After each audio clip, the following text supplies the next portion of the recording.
இளம் பேச்சாளர் அன்பு அண்ணன் மாண்புமிகு துணை முதல்வர் அவர்களால்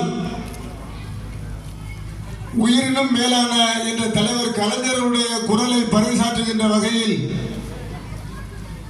இளம் பேச்சாளர்களை தேர்வு செய்து இன்னும் ஒரு அரை நூற்றாண்டு காலத்திற்கு திராவிட சித்தாந்தங்களை தன்னுடைய கொள்கை ரீதியாக பரப்பி இளம் பேச்சாளருக்கு வாய்ப்பு கொடுத்த வகையில் இன்றைக்கு இளம் பேச்சாளராக வருகிறது சிறப்பாக பேசி அமர்ந்திருக்கின்ற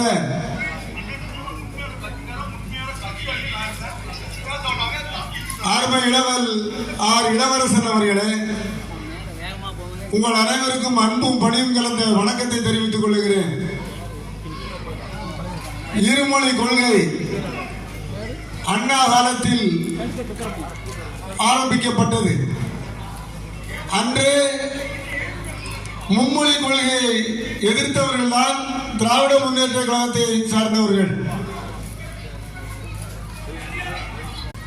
ஆனால் தமிழ் பேசுகின்ற தமிழ் உணர்வாளர்கள் வெளிநாடுகளுக்கு சென்றால் பேச வேண்டிய மொழி ஆங்கிலம், நம்முடைய தாய்மொழி, நம்மை நேசிக்கின்ற மொழி தமிழ். இந்த இரு மொழி இருந்தால் போதும் உலகையே சுற்றி வரலாம். ஒரு அப்துல் கலாம் விஞ்ஞானி பிறந்த மண் இந்த மண். அவர் இந்தி படித்து விஞ்ஞானியாகவில்லை. ஒரு மனிதன் வாழ்வில் சிறந்தோங்க வேண்டும் என்று சொன்னால் தாய்மொழியை கற்க வேண்டும். ஒரு இடத்திற்கு வேலைக்கு செல்ல வேண்டும், அமெரிக்கா போன்ற வெளிநாடுகளுக்கு செல்ல வேண்டும் என்று சொன்னால் அவருக்கு ஆங்கிலம் தெரிந்திருக்க வேண்டும். அங்கு நமக்கு இந்தி தேவையில்லை. ஆகவேதான் தன்னுடைய 14 வயதில் இந்தியை எதிர்த்து களம் கண்டு இந்த திராவிட முன்னேற்ற கழகத்தை 100 ஆண்டு கண்ட கழகத்திற்கு வலுவாக தூக்கி சுமந்தவர் நம்முடைய தாரை தலைவர் கலைஞர் அவர்கள்.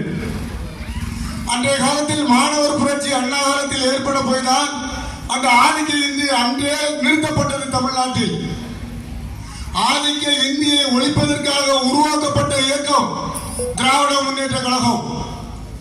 பல கட்சிகளுக்கு கொள்கை கிடையாது, நமக்குத்தான் கொள்கை இருக்கிறது. அதைத்தான் துணை முதல்வர் அவர்கள் அனைத்து மேடைகளிலும் கூறி வருகிறார். கொள்கை உள்ள கட்சி, கோட்பாடு உள்ள கட்சி, கடமை, கண்ணியம், கட்டுப்பாடு உள்ள ஒரு இயக்கம் இருக்கிறது என்று சொன்னால் அதுதான் திராவிட முன்னேற்ற கழகம். மற்ற கட்சிகளுக்கு கொள்கை கிடையாது.